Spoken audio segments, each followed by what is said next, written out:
Hello, everybody. Welcome to the show. Hey, It's yata-da-da-da-da, showtime! yata-da-da-da-da. We're live. Yes. We're not watching the Obi-Wan Kenobi show. What are you doing the theme song for? Oh, yeah, it's the Obi-Wan Kenobi show. Yata-da-da-da-da, yata-da-da-da-da. Yeah, it's the We're not Obi-Wan doing that. Kenobi show. So, how are you? Pretty chill, Steve. I am pretty chill. Got 2 more days. 2 more days till Thanksgiving break. Yes. And then it's like, hang on. Is it 2.5 or 3.5 weeks? I cannot remember. Okay, there's November. Before Christmas. Okay, so we get back that week. So we get back in November. So 1, 2, 3.5 weeks till the semester is over. Over. Kaput. Yes, and then that means that's it. I am theoretically done with those students. Because you get a new batch with the next semester. Yes, I get a hopefully new batch. Why do you say hopefully? Oh, well, because for example, if a student is not successful in honors, then if they fail an honors class, they might get shifted out of the honors course load into regular courses. However, the course load that I'm at, if students are not successful in mine, there's nowhere else for them to go except my class again. Whoops. Again. So nobody else is teaching English 2 at this level, and they don't get to. There's no down. That's it. Sorry, kids. If you are not enjoying if you're not enjoying my class, the best thing that you can do is your work, because then you can get out of here and not have to escape the class. You must pass. Hey, that's pretty good. Poetry. Not really, but well, thank you. That's close enough. And I had a rant today about accommodations, because we have like disability accommodations. Yes. Not like accommodations like a place to stay. Right, not a hotel. We have a number of students who have being read to as an accommodation for like test questions. They have visual processing issues, like when they look at something, getting that to process, but when they look at it and they hear it, it clicks better for them. It's the same words, same information. Hey, Mr. Armour. Hey, Empire Jeff. And but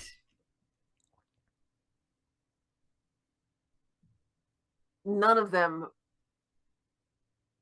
when they're invited to use this accommodation for a test, they will just flat out say, no, thank you. No, don't do that. Because it draws attention to them. Because it's embarrassing. Yeah.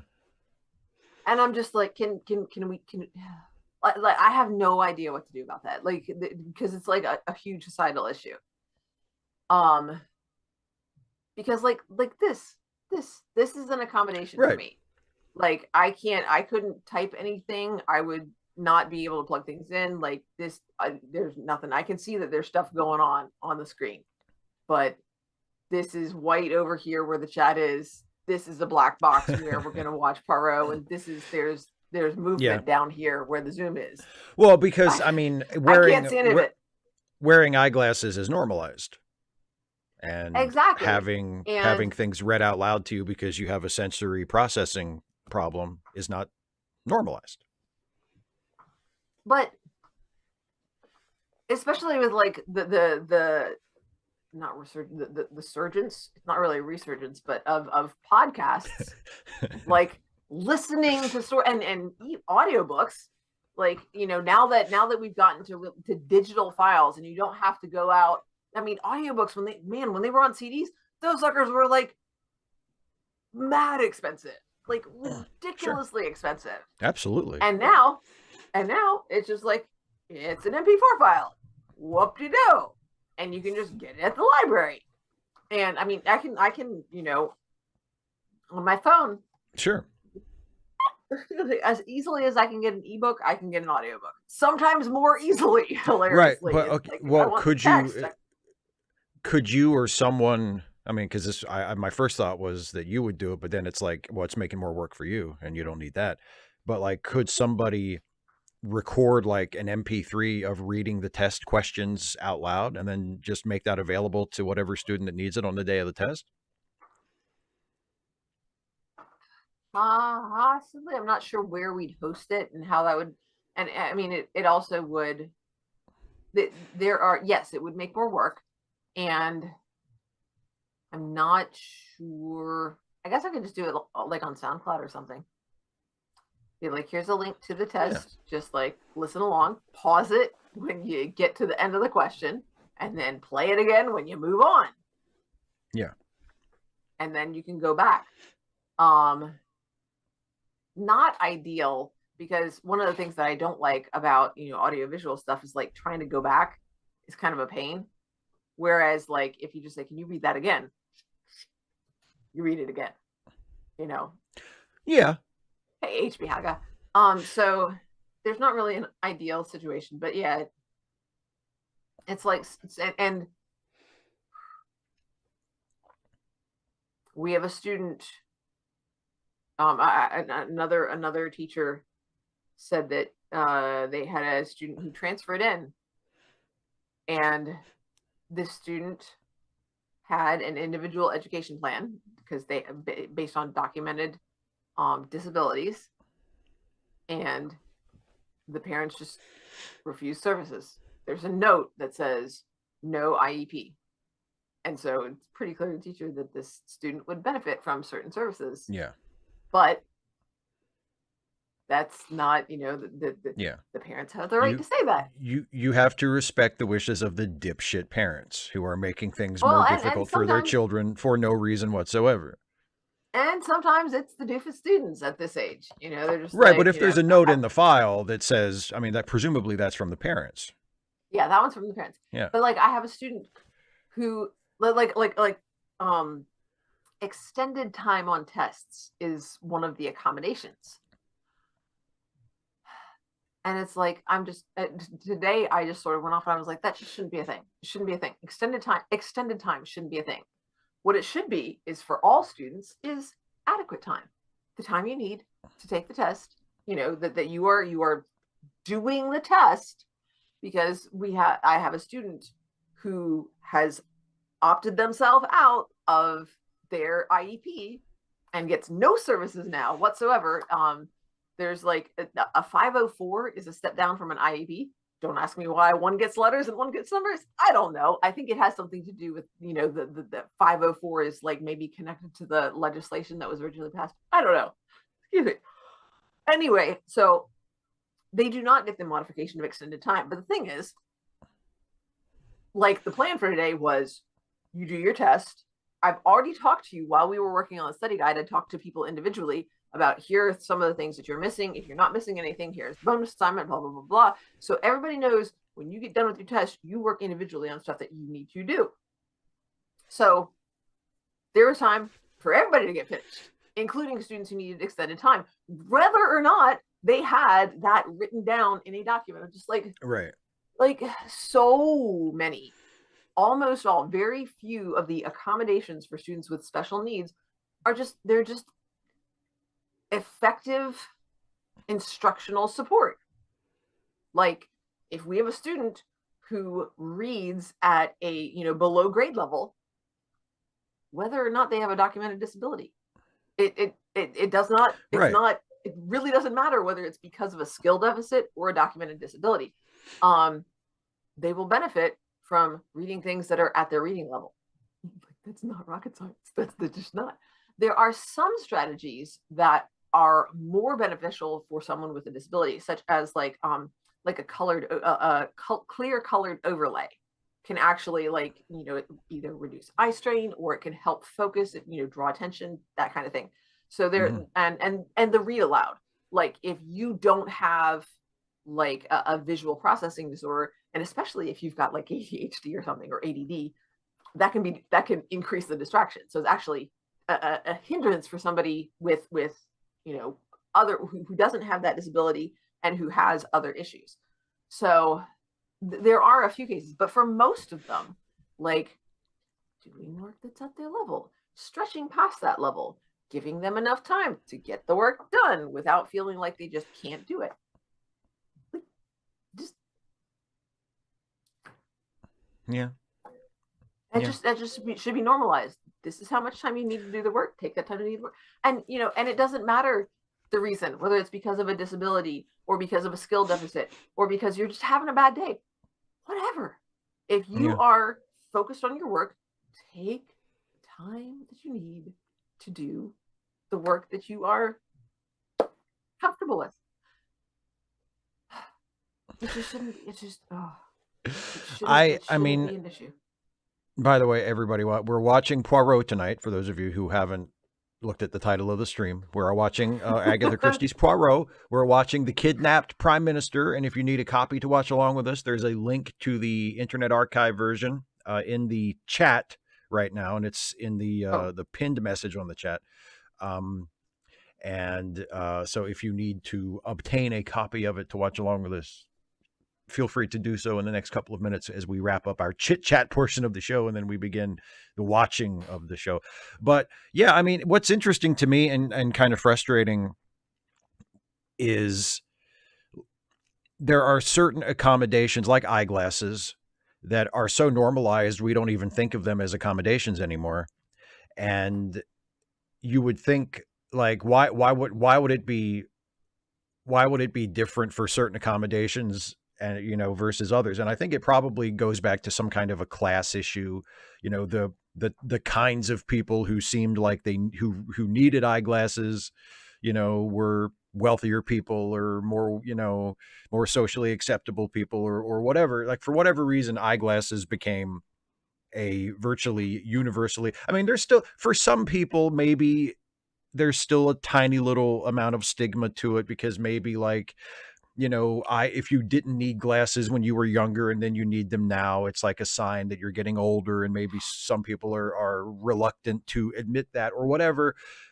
But for the most part, eyeglasses are not, frowned upon, or, like, it's not that big of a deal. Whereas hearing aids, to a lot of people, hearing aids are still kind of a big deal. Like, that's an obstacle you have to overcome and it's just one of those things that like, you would think, a visual, an aid that you wear on your head to make you see better is fine with most people, but an aid that you wear on your head to allow you to hear better, for a lot of people, is viewed as, oh, I don't need that, or whatever. I mean, to the extent that, like, and we've kind of done this with eyeglasses too, with contact lenses, but it feels like with hearing aids, it's been like, they really make a big deal about, it's a hearing aid so small nobody will even know you have it.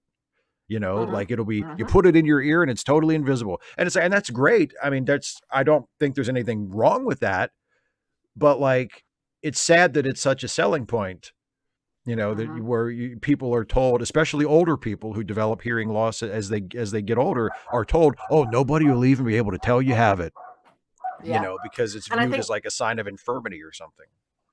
Well, yeah, I think hearing loss is much more associated with aging than problems with vision.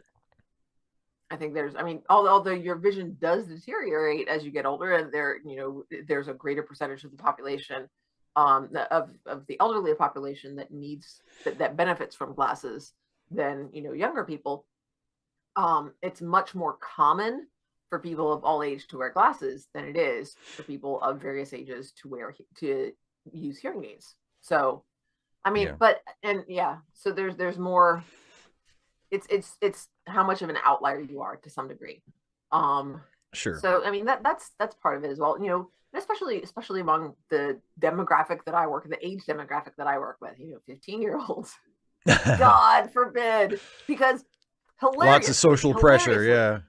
they want to be different, but they don't want to be different. They It's want to like be they want it different both in ways, ways in the that will ways be that they accepted. Yeah. choose. They want to be Yeah, they different in want to ways be that will different. be accepted by their peer group. They don't want to feel Yes. alienated. Yeah. Yes, But they exactly. want to be individuals. Well, good luck with that, And kids. No wonder adolescence is such a fucked up time of your life. It's like, oh, good. All you need to do is establish yourself as a unique, complete, creative individual who is also not ever left out or alienated by your society and your community at all.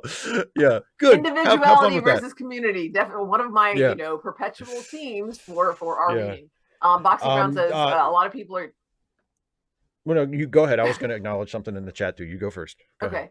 okay. A lot of people are too vain to wear glasses, and I wanted to hit that one because it made me think of Some Like It Hot, Marilyn Monroe's character, or is it that one? No, it's the one with her in the How to Marry a Millionaire. That's what it is. Okay. Where her character supposedly needs glasses, and the hilarious thing is, of course she's beautiful either way, blah blah. That ends up being part of it. But like when she isn't wearing her glasses, what she does is she's just like this, wide eyed and just sort of, Marilyn Monroe instead Yeah.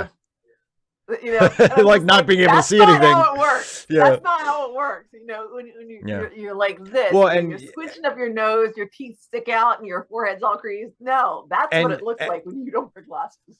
and that reminds me of and speaking of the vanity aspect of it that Boxy Brown mentions, um, it sort of plays into that stereotype, or there's that trope in movies that plays into the stereotype of, well, when the girl in the romantic comedy is wearing glasses, well, she's bookish and she's nerdy and she's like plain Jane, but when she takes the glasses off, all of a sudden magically she becomes this gorgeous girl that nobody noticed that she was pretty before. Because you can't tell if a girl is pretty if she's wearing glasses.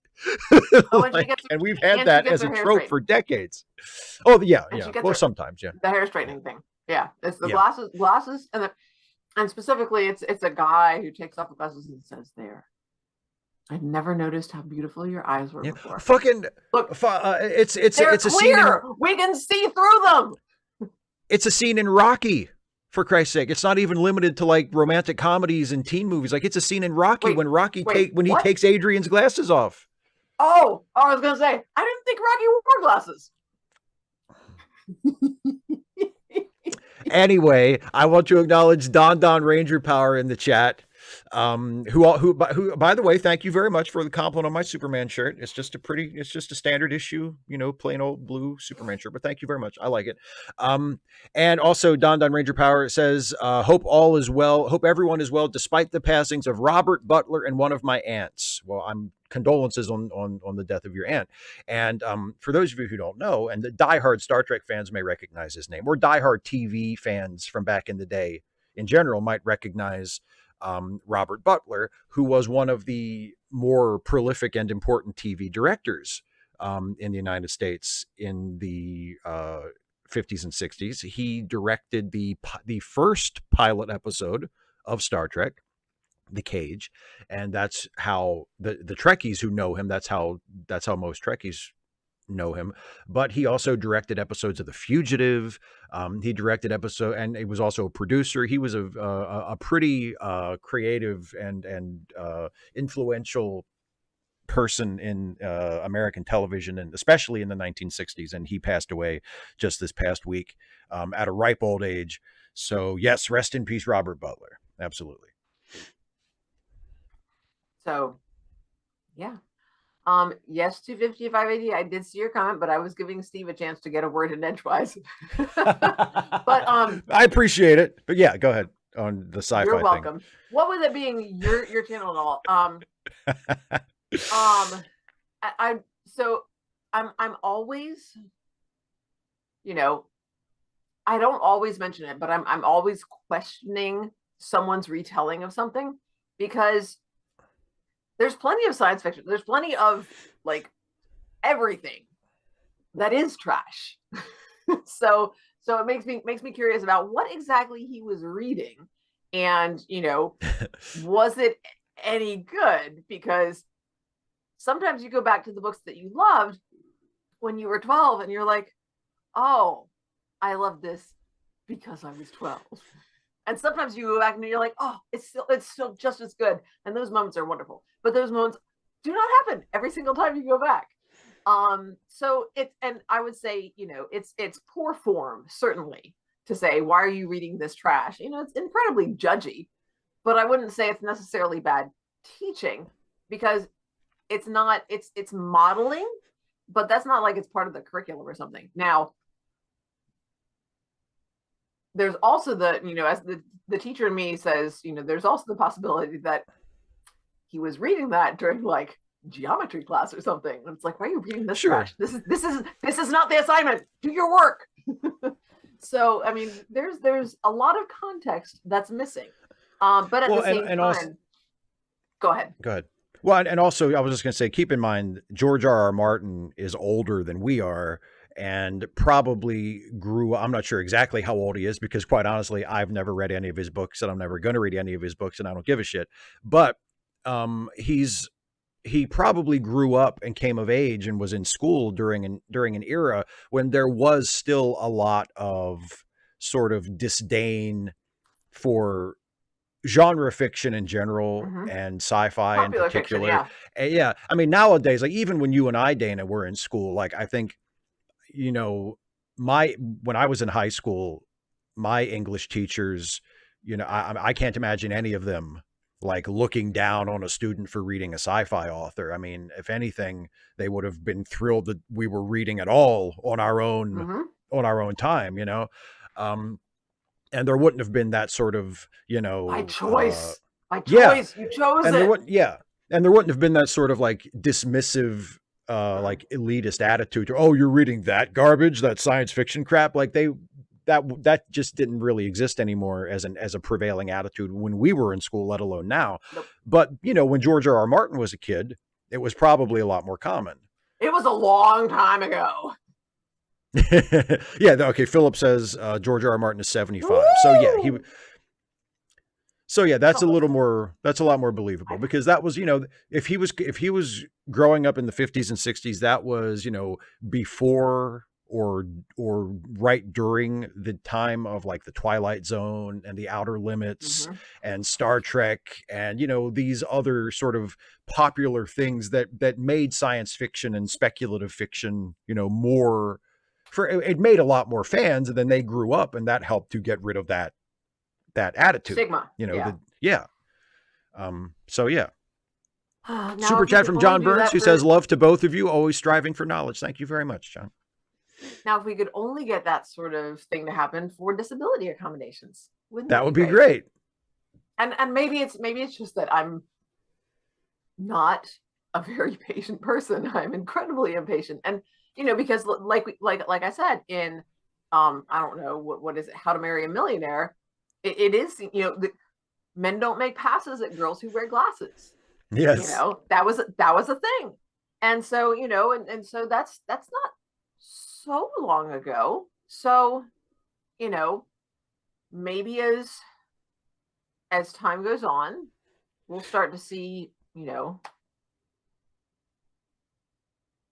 Watership Down. I mean, it's pretty commonly considered a classic. Yeah, I'm like, wow. Yeah, nope. I didn't have any teachers like that. I don't know. Maybe it's just it might have something to do with how I carried myself. But I'm just like, I will read whatever. And I've said this also about the challenge in getting students with weak reading skills to read. They're the ones who are not comfortable carrying around Kidlit. Like Matilda, one of my favorite books, and I'll carry around Half Magic and all sorts of like children's literature. Jeremy Thatcher, Dragon Hatcher. Some of these are on my channel about books that I love. They're good stories. They're kids' books. and they're good stories. A whole bunch of some of the Goosebumps books are just like kind of dull, to be honest, but some of them are ripping good stories. And they're like, skinny books, and they're for kids, but they're good books. So,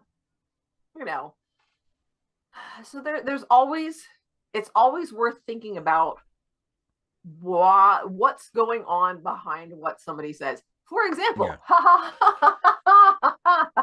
when I had a student cuss me out yesterday. Oh yeah. Okay. Tell this story quickly, because I want to get to the episode. We've been yakking for a while now, but yes. So yeah. But I want to hear this.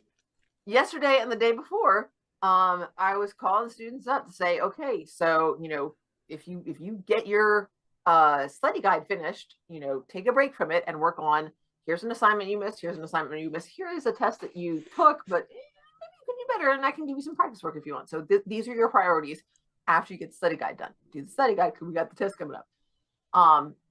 And yesterday, called up a student. He's like, I'm not doing that. I'm like, you're not doing what? He's like, I'm not coming over. And I asked this student to come over. I said, will you come over? I'm like, let me rephrase that. So-and-so, come over to my desk. And he said, I'm not gonna. And he's like, I was like, excuse me? He's like, you think this matters to me? You think I care? I'm like, okay, so you can either come over and talk to me, or you can go and talk to administration about your attitude, because that's not okay. He's like, well, I guess I'm going. And he just starts walking out of the classroom. I'm like, I'll let them know that you're coming. I wrote him up. I'll let them know that you're coming. Okay, so he didn't. So he just. So he didn't really curse you out. He wasn't like saying "fuck you." He cursed. He used profanity while he was talking. He spoke. I would say it was disrespectful to you as a teacher, but he wasn't like yelling at you and cursing you out and saying fuck you, it was just fucking Oh yeah. I don't. Have I ever? If that's ever happened to me, I've forgotten about it. But then the other thing is sometimes students will be like, just in conversation with each other, they'll be like, I can't even believe this, and I'm just like, so and so, go tell my co-teacher, go tell Miss so and so what you just said. They're like, do I have to? Because my co-teacher just presents it so much nicer than me. And the one today said, why do I have to do that? I said, because you said you were sorry. And I think if you say that, if you tell so-and-so what you said and you tell her that you're sorry, that's much more likely to result in changed behavior than if you say it to me. Like that's gonna matter to you, because y'all don't care if you cuss around me. That really, I don't care. But I'm just like, will you please stop it? Like, if I can not curse in here, yeah, it's not that difficult. It's hard. I promise you, it's harder for me than it is for you. Kids, I'm your teacher. It's way harder for me to not curse than it is for you. Friggin' smart board that just does not cooperate. Yeah. Let's watch the episode. Yeah, I just want to acknowledge Snakebit Cat mentions the George R. R. Martin short story Sand Kings. I have never read the original story, but I just want to bring up, since I mentioned The Outer Limits, Sand Kings was the basis for the first episode of the revival of The Outer Limits from the mid-90s, and not only was the first episode, but for my money is one of the best episodes that series made. And the revival of The Outer Limits there were some really good episodes of that, but the first one, The Sand King, starring Beau Bridges, was excellent. So there we go. So there you go. So there's Mr. Armour mentioned it in the chat. There we go. You don't completely hate George R. R. Martin.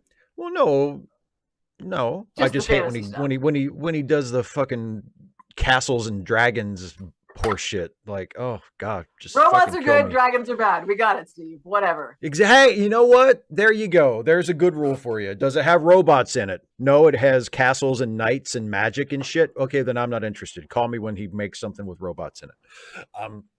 Okay, so we're gonna watch Poirot. Is everything okay? Yeah, it's good. I'm looking for my dragon. Oh my god. Just look, introduce the Okay, thing, okay? Talk about okay, it. Jeez. we're watching Poirot. Never should have said the word dragon. We're watching Poirot. We're watching the episode, "The Kidnapped Prime Minister." Once again, if you need a copy of it, there's a copy that Dane and I are watching from the Internet Archive. That is linked in the pinned message of the chat.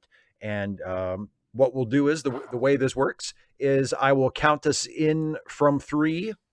I will do 3, 2, 1, play, and we'll all hit play on play, and then we will watch the episode together. And if you fall out of sync or need to leave the room and pause the movie and come back or whatever, there will be a running time code showing where we are at as we watch the episode, and it is right above us up there at the top of the video. So you can use that to sync back up if necessary. Dana, are you ready?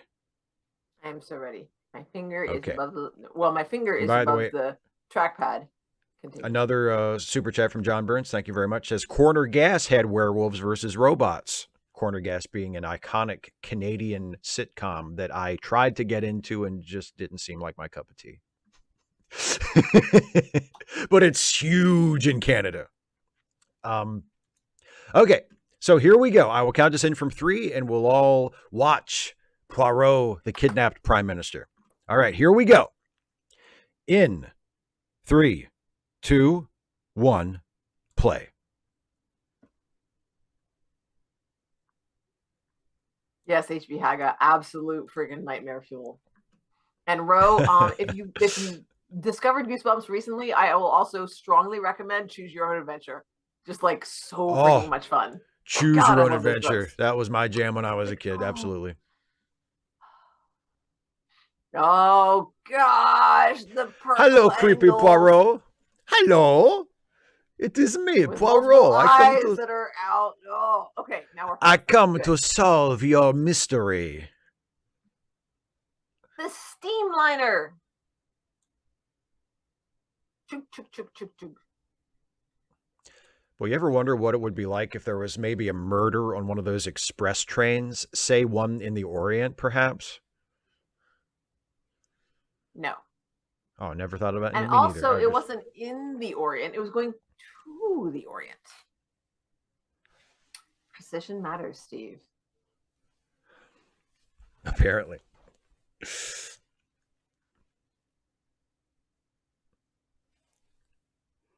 And now our story.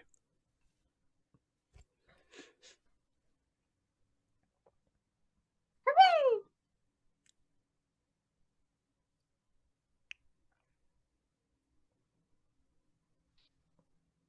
Oh, starting off with Jap. I'm huge.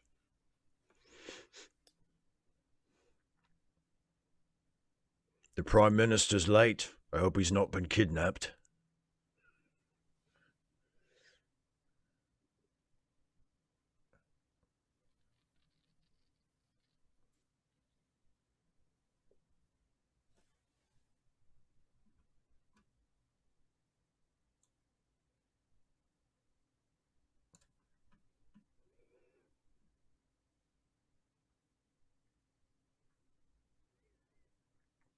Oh, hi, Rom Spinat. Well, I'm glad you're here.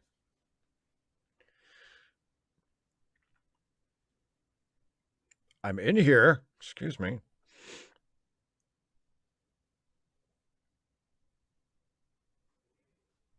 I shall telephone you again. Sorry I'm late, Chabs. Had to stop and take a shit.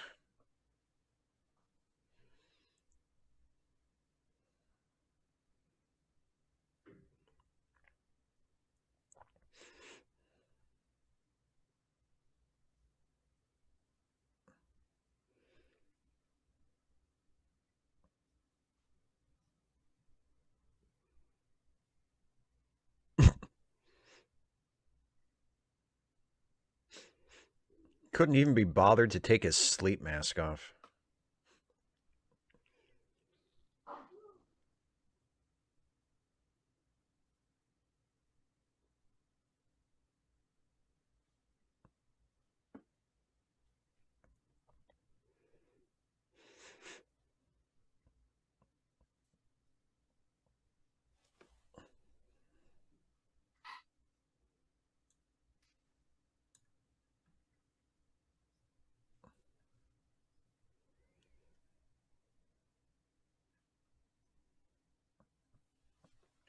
hence the sleep mask.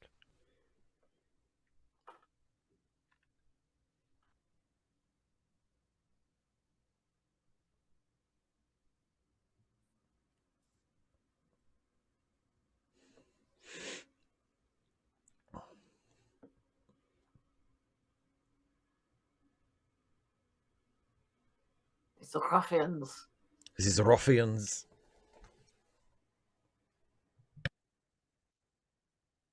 So which are they? Ruffians or thugs?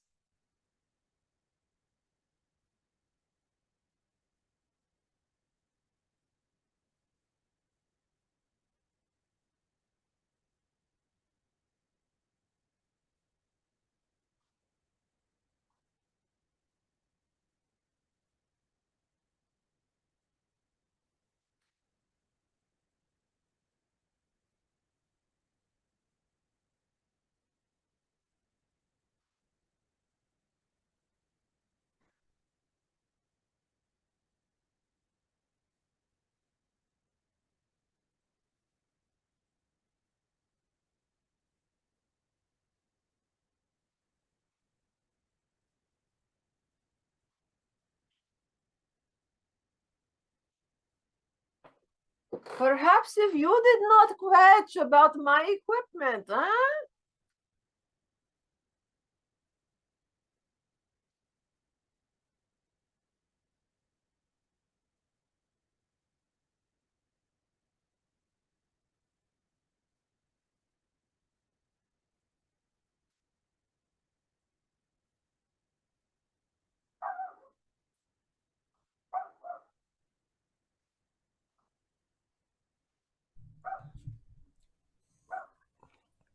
I know those kids were screwing with Hastings' car. They're lucky he didn't shoot him or something. Oh, this is England. Not everybody has guns, babe. Oh, that's true. Hey, That's imagine what it must be like to live in a country like whoopsie. that. Oh,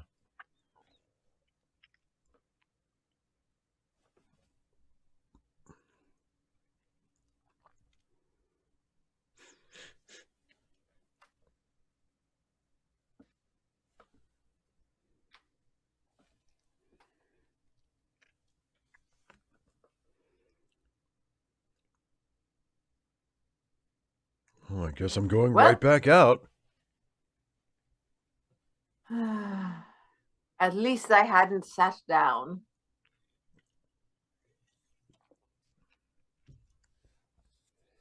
No, you know what? The undersecretary of whatever the hell can wait. I'm hungry. I'm having lunch first.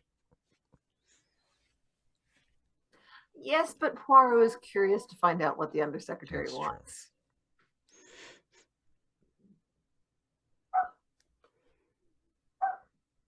Uh-oh, Poirot is late. Dong. Maybe if he walks quickly, he'll get there before the last dawn. He'll get there before the last one, yeah. Before the final stroke of 12.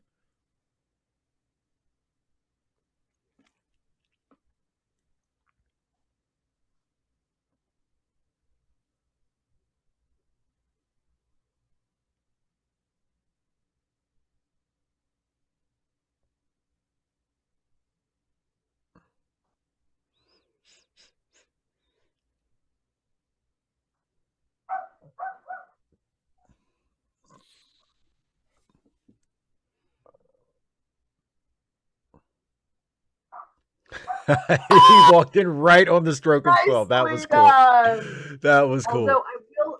I would like to point out that it's 12 o'clock on the first stroke. Like it starts the chime beforehand, and the first stroke is actually when it's supposed Well, to be. but you can't do a precisely timed sequence off the first stroke.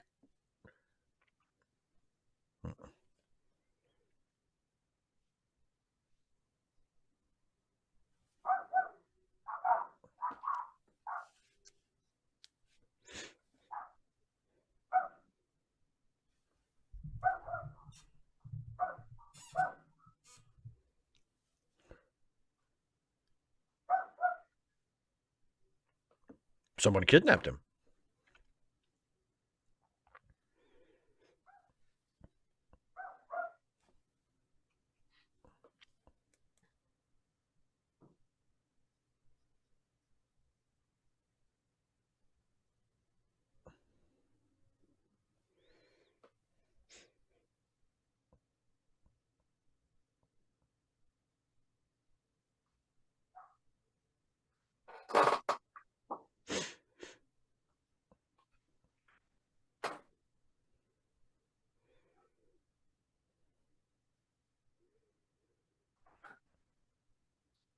quarter past. Wow, that 15 minutes went really fast. Have we really been standing here talking for that long? I Fortunately, if the mean, Prime I Minister guess isn't that found they in must be time, having fun. Time fortunately, if the flies. Prime Minister, fortunately, if the Prime Minister isn't found in time, they have someone who can take his place in the negotiations. One of the backbenchers, a really up and coming hotshot named Francis Urquhart. So, should be fine. That's a reference you won't get. Oh, is it? It's something about film. No, actually, it's TV, but it's Oh, British TV. it doesn't matter. Wow. You say it doesn't matter while we watch a series of British TV right now. I know. I'm such a hypocrite. Isn't it great? You are. It's shocking. It's shocking.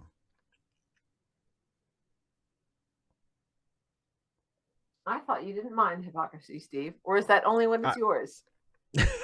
that wouldn't that be hypocritical? Quite.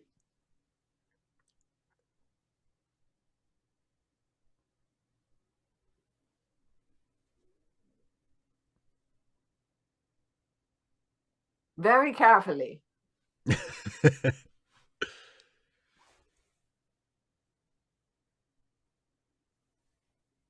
He's the Secretary of the Prime Minister. Were you I not just told listening? you. Thank you, Snakebit Cat. Snakebit Cat understood my reference. Huh.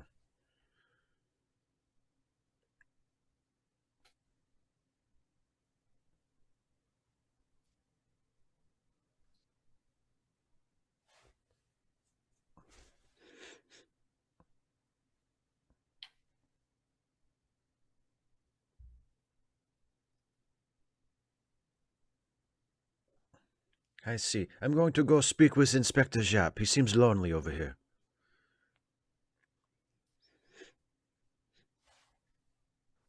I am following my blocking. And I find my mark.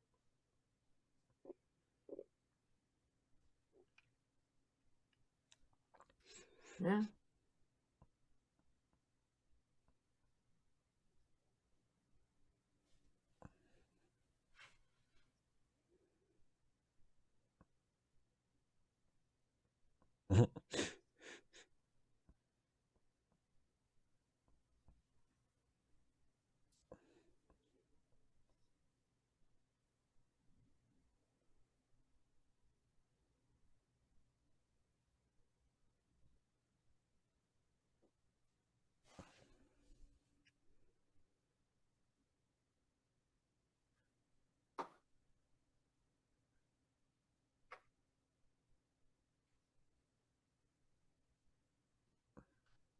Yes, but you are incompetent, Inspector.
Do you want to find the prime minister or not? Like, why are we? Why is You there have the said that this is slightest an trace of important matter of reluctance? national security.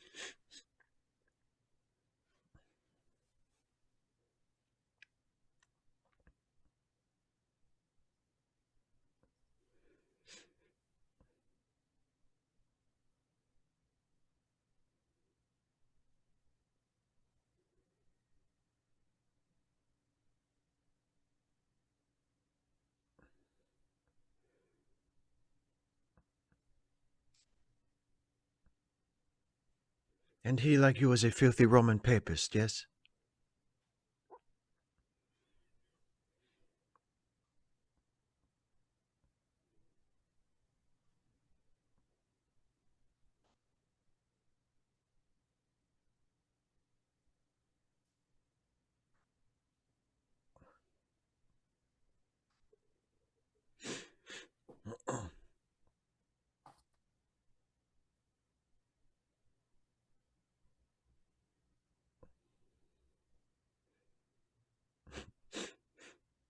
Dun dun dun.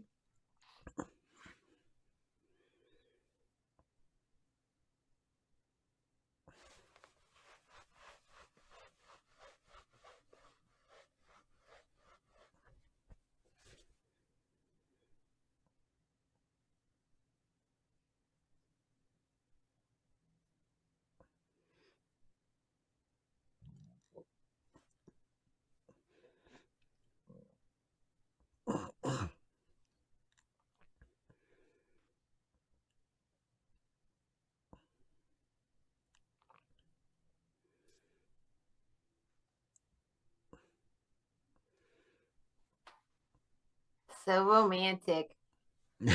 Looking out over the gray water and the gray sky on It's a a cold, beautiful clammy view. day. Ah! Oh, the fog.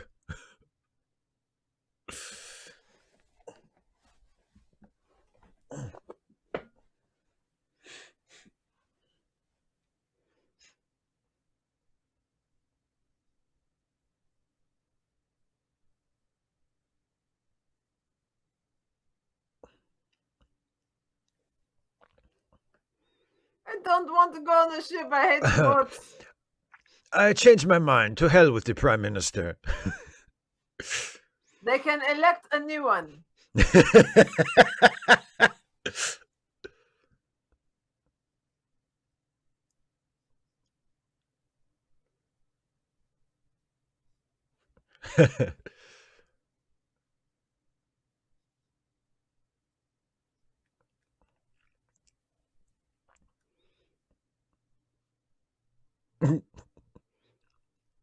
You take the ship. I will walk.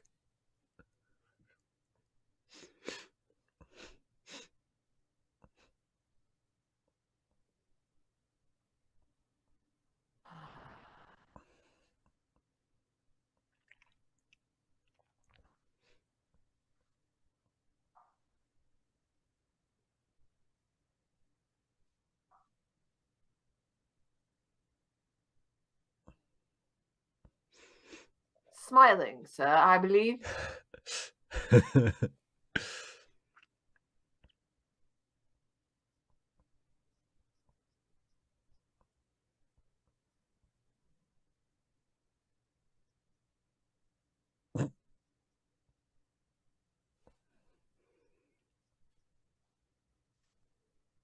Detect. Clearly. Or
The exciting music just really does it. Thrill as they drive.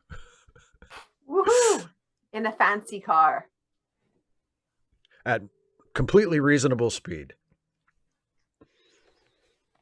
Whee!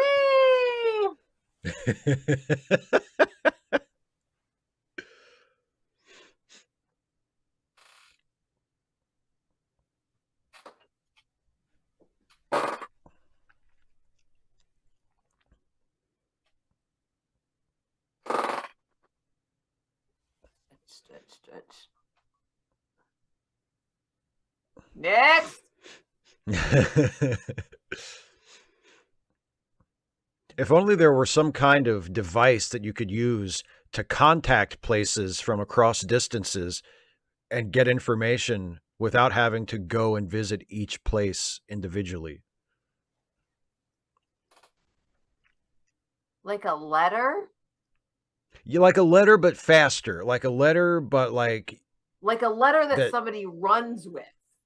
like a letter that you read, and then the person you wrote the letter to can hear you and can read their letter right back. HB Haggett's got it. Or semaphore, yeah. Did you bandage the prime minister?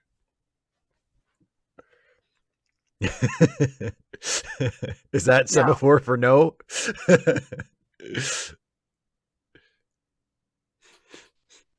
Mr. I Love the Ant. Well, first of all, they are the police.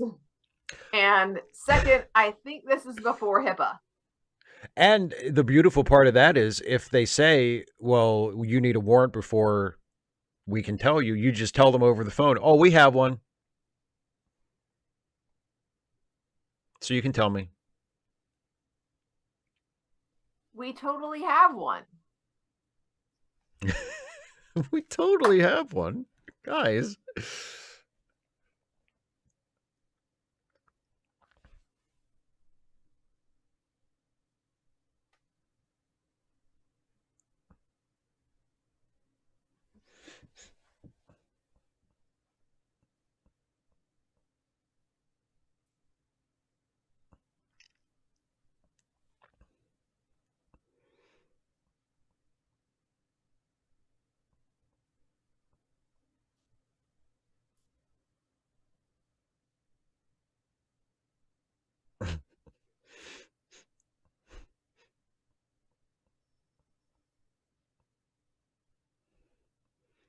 For the arrow and doorbells, sounded like phones.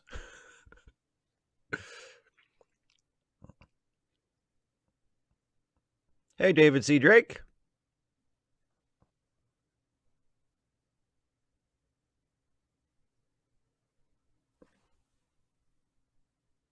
And then wash my car and shine my shoes.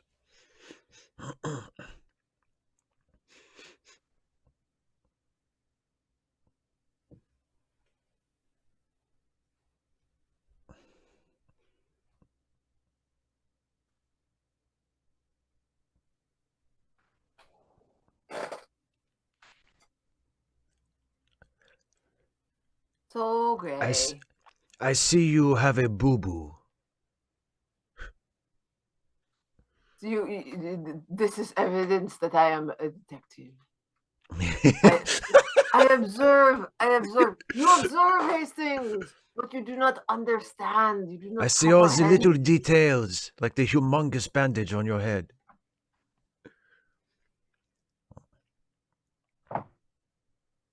Not stirred.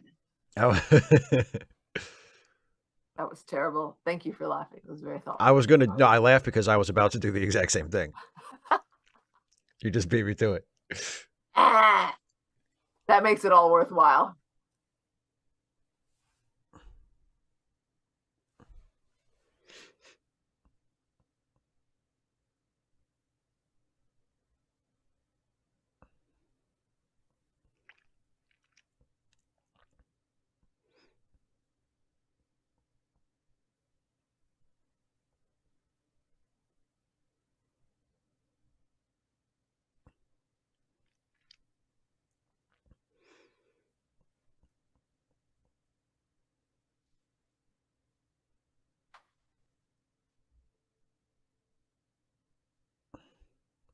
And how long have you been a liar?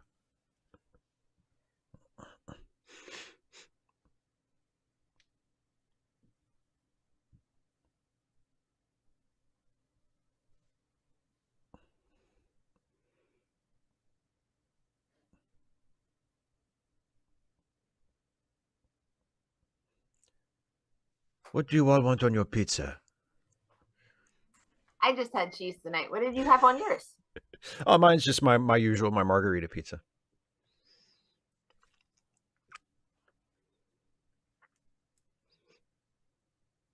Neither would I. I was being polite.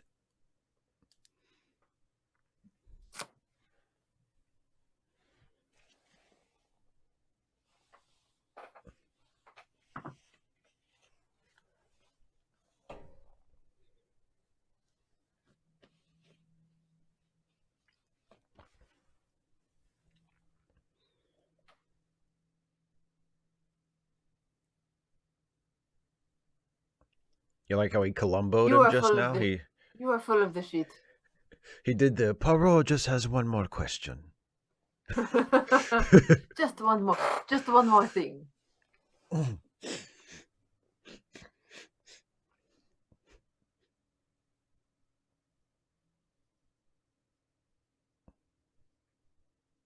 Uh-uh, 12 billable hours. Thank you very much.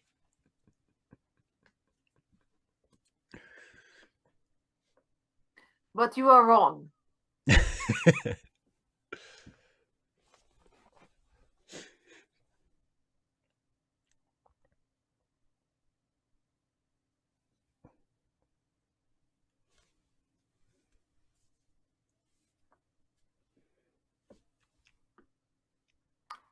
Gasp! Shock!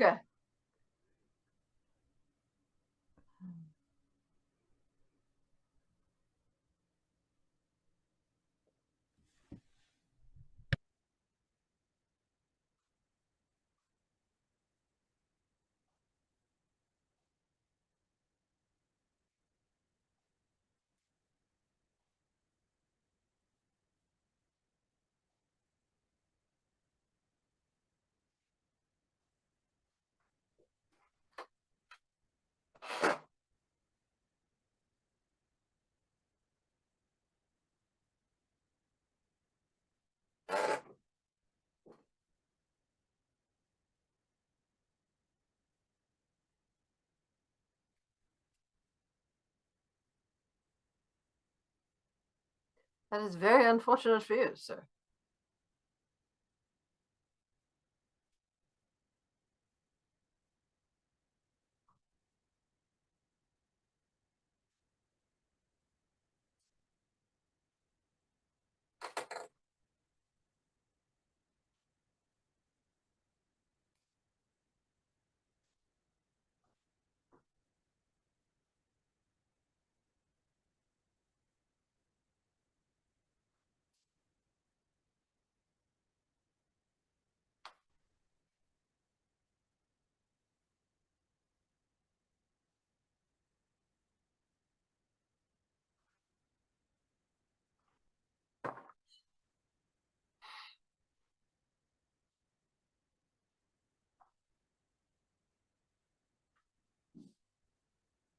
Vroom.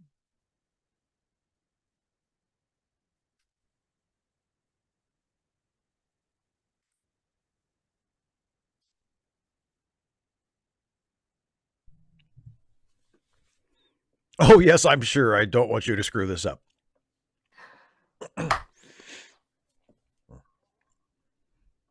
I like having you around for entertainment value, but sometimes it can cause the problems.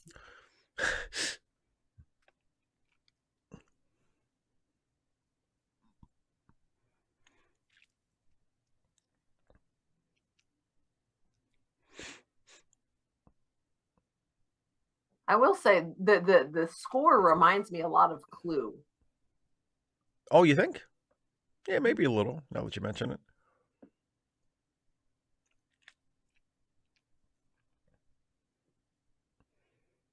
You're not very good at that, Poirot.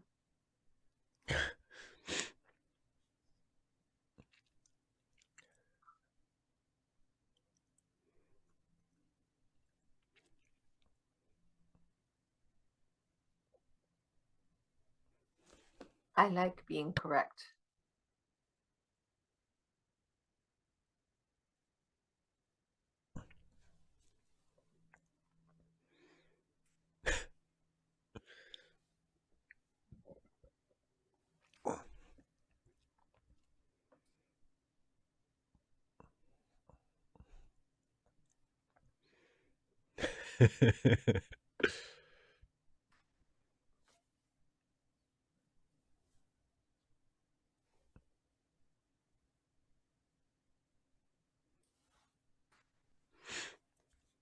Mr. I love the ants. Why not both?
Mr. I love the ants, probably apparently dominatrix.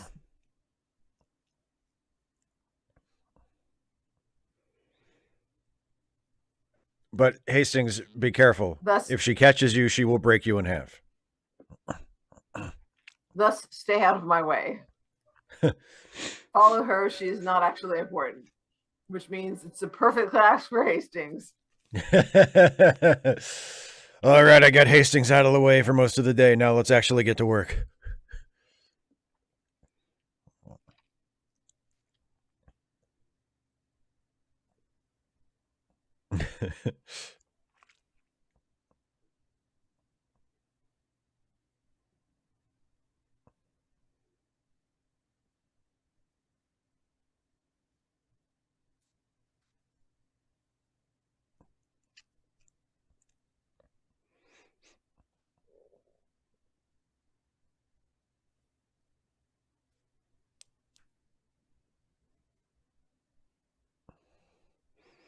That was my mom. So how are you?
don't understand. What do you not understand? I never understand why they cut the top off and then bits of shell get inside the egg. Like, just like roll it around and then peel it. Well, then you can't eat it with a spoon in such a Yes, sophisticated you can. fashion. Yes, you can. You just set it right back in and then you eat it with a spoon, and it's nice and soft.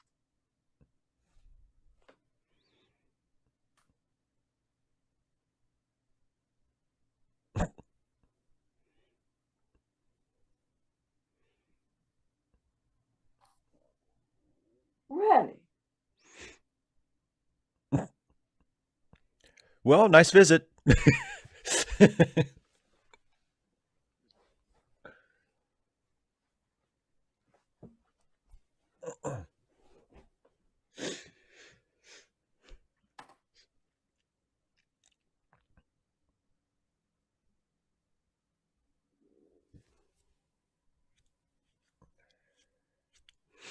Did you hear? I said an Irish thing. Did you hear what I said? Dun dun dun. Uh-oh.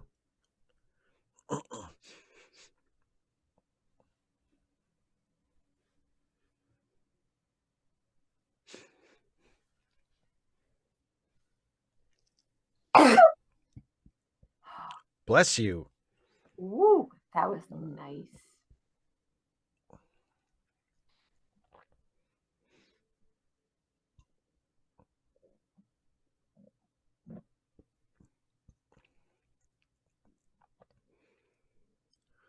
All right, Hastings, now it's your time to shine.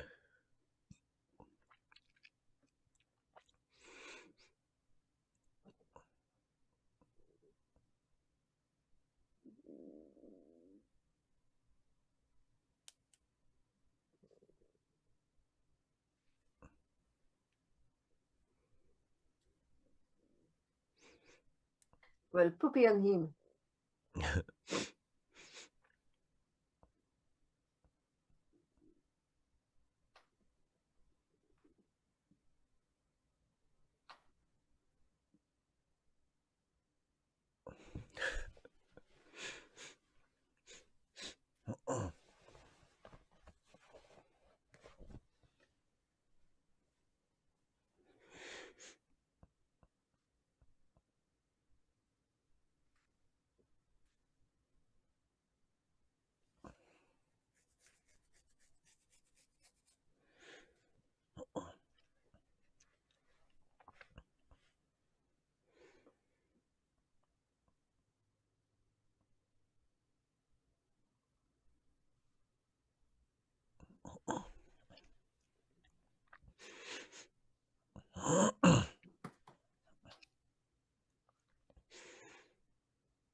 Ah, bon.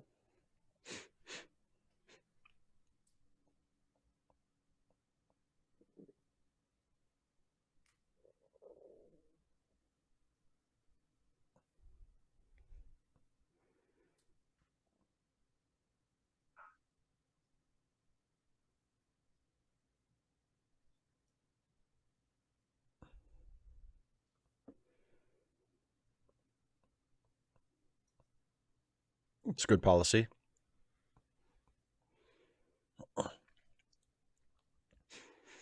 The teasing.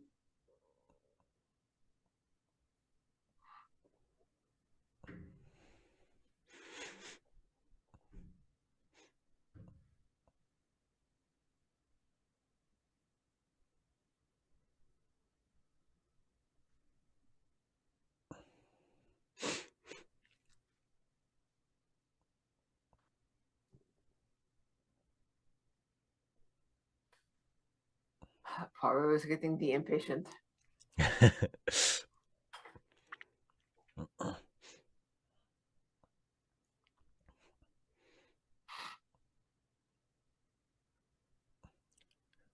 Ha ha, so clever. Sneaky, sneaky. Oh, she's gone. I lost her. I Hastings'd it up again.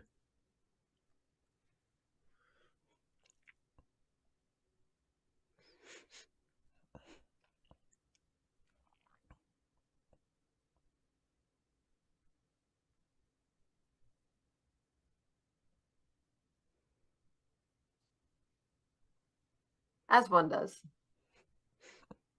Damn and blast. Poirot, you're never going to believe this, but I messed up. But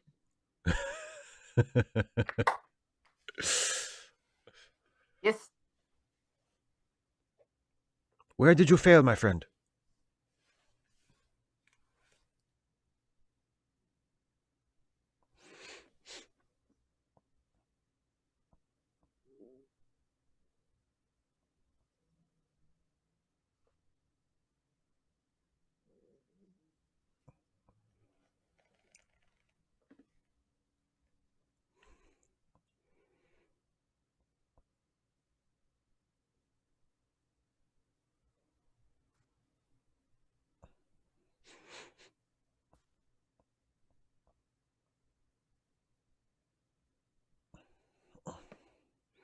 Mr. I Love the Ants, she has the waves rather than the curls.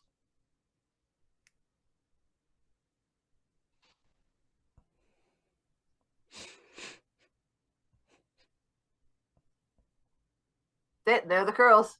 On the one side, just the one side.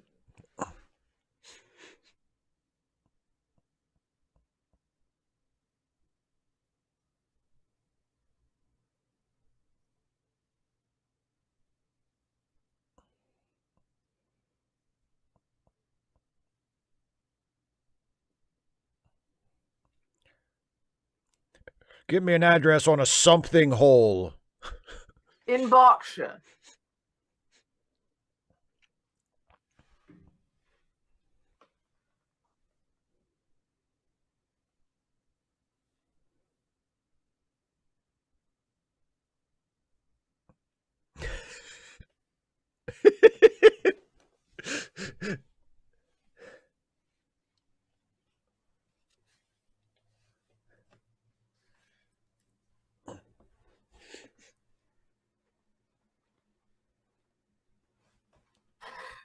That is not like Batley. That is not like Batley.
What's the worst that could happen?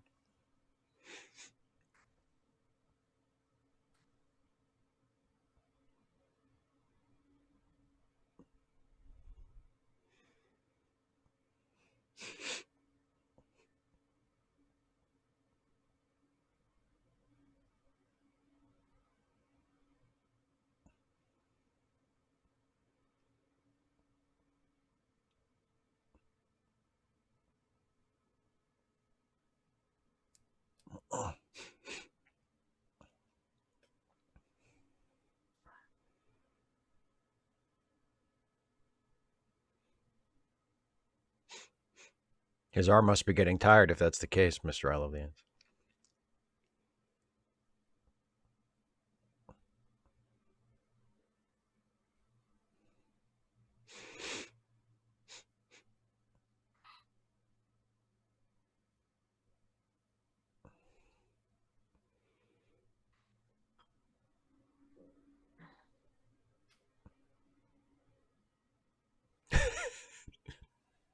The Siege of Downton Abbey. I like that.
So exciting.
I think we pissed him off when we kidnapped the prime minister.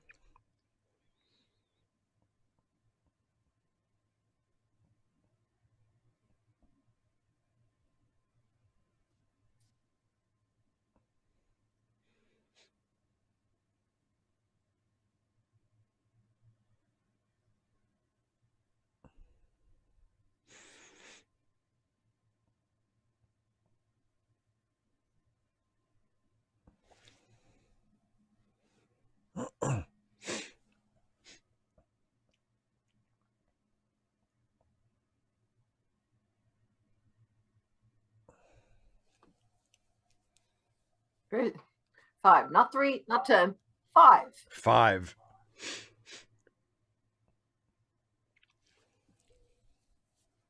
I'm serious. You don't want me to get to 5?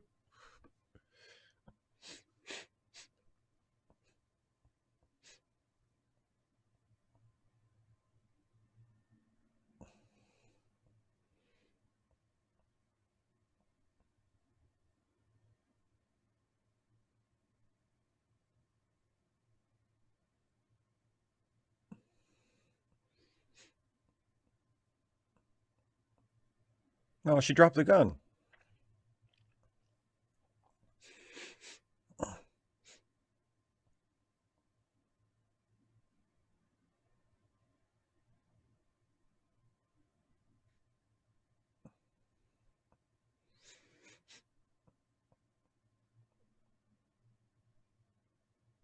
So kind of her to let him out before she killed herself. I know, right? Well, I guess there's no hope of reconciliation now.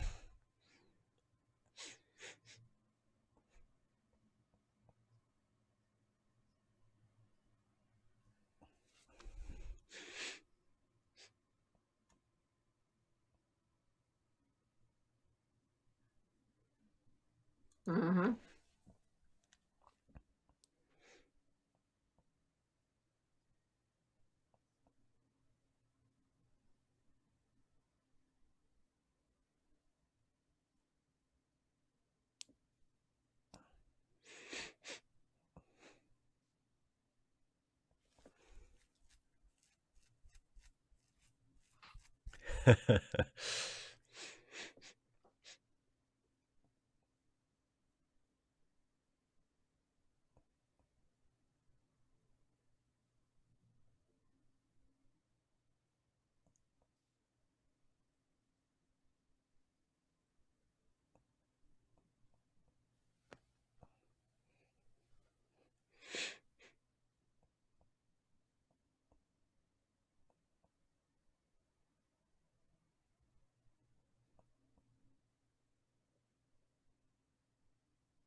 Poirot is wrong. I will kill him.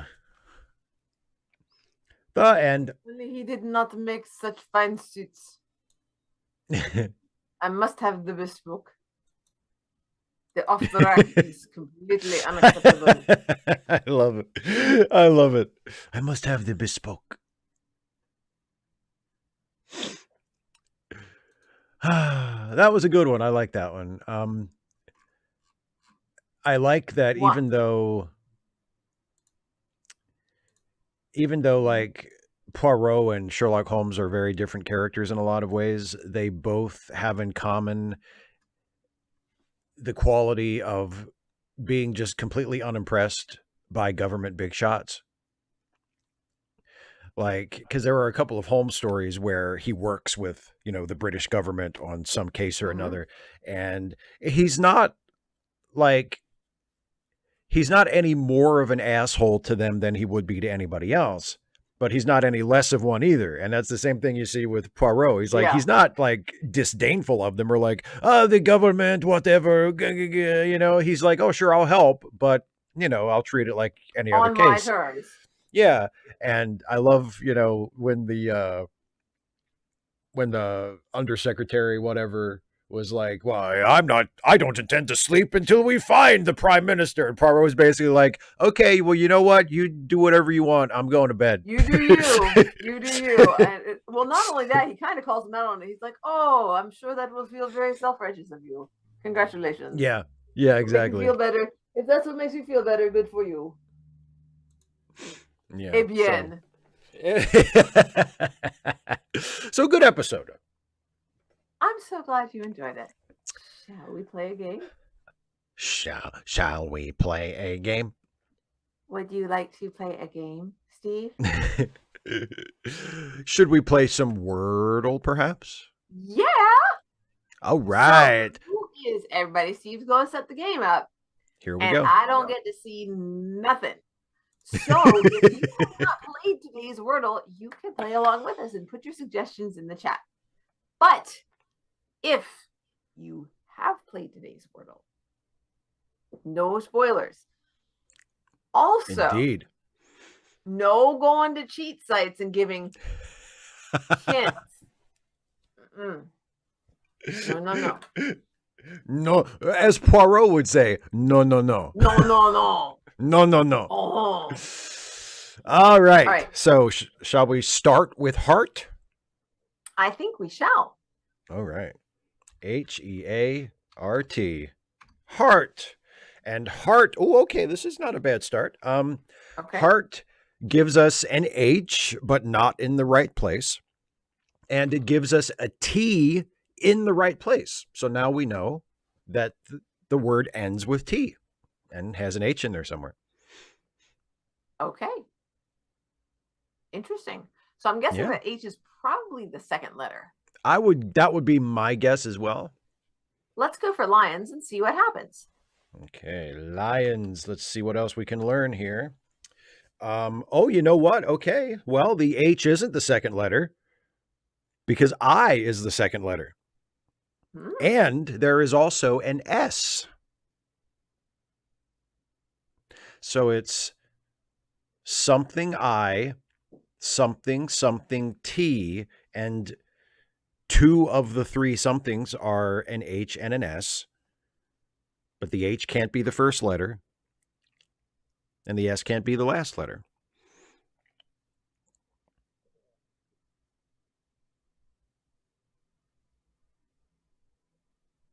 Well, the thing is, wished isn't grammatically actually a word.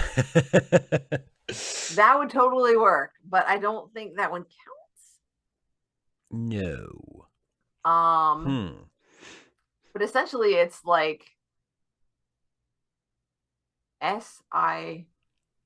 sight. Sight. Sight, that's it. That's got to be it. S-I-G-H-T. You want to do that one? That's got to be it. Yes, let's try it. I feel pretty confident about that one. That's got to be it. Okay, we'll go with sight. S-I-G-H-T. And that is correct.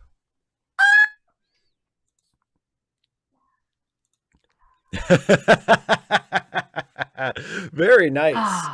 Thank you. I felt pretty good about that. Snake Big Cat. One spoiler. Wordle is made out of people. It's people. Because we work together to solve the problem. All right. Well, there we go. Nicely done. Thank you. Thank you for your help. Thank you for playing the game with me. Yes, Empire Jeff. Sight is correct. Sight. On sight. You might have gotten that before I said it because of the 30-second YouTube delay thing. Indeed. So next week we're going to be back here again. We are. Although it is the day before Thanksgiving, so are we still going to do it? I mean, I don't have plans for the day before Thanksgiving, so if you're still available, I was planning on doing it. Yeah. Okay, that sounds great to me. To my knowledge, I haven't been yanked anywhere yet. I've got my family Monday, my husband's family Thursday, and then I'm going to visit my bestie over the weekend. So, but Wednesday evening should be all ours. So are you getting together with your family on Thursday? Mm-hmm. On Thursday, yeah. Thanksgiving Day. Okay. Yeah. So, do you do anything other than show up? No. No, you show up. I show up, I sit down, I eat, I leave. I don't say a word. That is a lie. I'm silent. I'm silent the entire time. You just glower at folks, don't you? We are very fortunate that our Thanksgiving dinner group is very small. Small. Usually there's only 4 of us. So sometimes 5 sometimes 5 if Danny is bringing somebody, but the last couple so is years that likely to happen this year? I don't think he's seeing anybody right now, or at least not that I know of. We don't talk like all the time, but last I heard he was not involved. Okay. So all right. So next week we're watching DS9 again then. We sure are. And we are watching an episode that I originally was thinking of skipping, but I decided, what the hell? We're almost done with season 4 anyway, and season 4 is good. Might as well dump one more in there. We'll stretch it out a little longer. So, yes, we are watching an episode called The Quickening. Oh, I've seen that one. You've seen The Quickening? Really? No. You had me. I thought it might have been like an episode that was randomly on TV this one time and you watched it, or somebody else was watching it and you were in the room, or because I know you've seen some TNG that way. That's no, I've chosen to watch TNG. I don't know that I've ever come across DS9 and not changed the channel. It's fine to admit it. It's fine to admit it. This is fine. I already know. Steve is in flames on the side of his face. It's like heaving breaths. It's like when I told you about the last episode of Doom Patrol and how Rita's final words are, "No, it's fine." By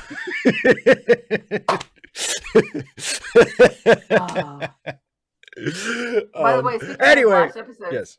I told some of my friends were talking about the season finale of Loki, and I said, "Oh, a season finale." I said, "I probably the series finale. Probably the series finale." I mean, like, they never. There's not going to be another. They never officially said this is it, but I'm pretty sure they're not doing a 3rd season. And honestly, I kind of hope they don't, because it was a perfect ending. Like, it was, like I told you when we talked about it, I thought the last episode was the best episode.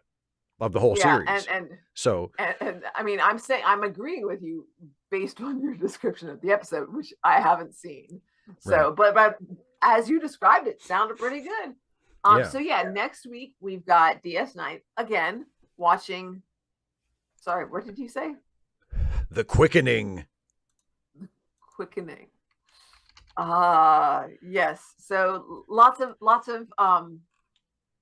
broadswords and such. No, it is not. It is not a Highlander episode. Man, I was really hoping for a few beheadings. There can be only one. Yes, as HB Haga also says. So yeah, that, and then next Friday we'll have your Ask Away. That's correct. And yes, indeed. Next. And Thursday. Oh, yeah. Well, on Thanksgiving, yes. On Thanksgiving. So a week from tomorrow, I'm working on it right now, will be the annual Stuffy and Friends Turkey Day special, where myself and Stuffy and our mutual acquaintance, Jack McPherson, will be sitting on the couch, and we will be watching an old movie and making fun of it in the grand tradition of Mystery Science Theater 3000, which is also having its Turkey Day marathon once again. So if you want to take an hour or so break from the official Mystery Science Theater Turkey Day marathon to watch my Stuffy and Friends Turkey Day special, that would be fantastic. And yes, I am writing it now and hopefully shooting it on Saturday, and I'm quite pleased with it so far. I'm edit. Yes, indeed. So I'm quite excited. You want to say anything more about it, or are we gonna? I don't want to give away what movie it is, but I will say it is a familiar title. And that is all I will say. So anyway, but yeah, I'm looking forward to how it plays out. Me too. So anyway, thank you all so much for joining us, for watching a little bit of whimsy, let's say, and a little bit of sass from everybody involved. It was fun. Thank you for joining us, and hopefully we will see you next week. Absolutely. Bye, everybody. Have a lovely rest of your week. Bye.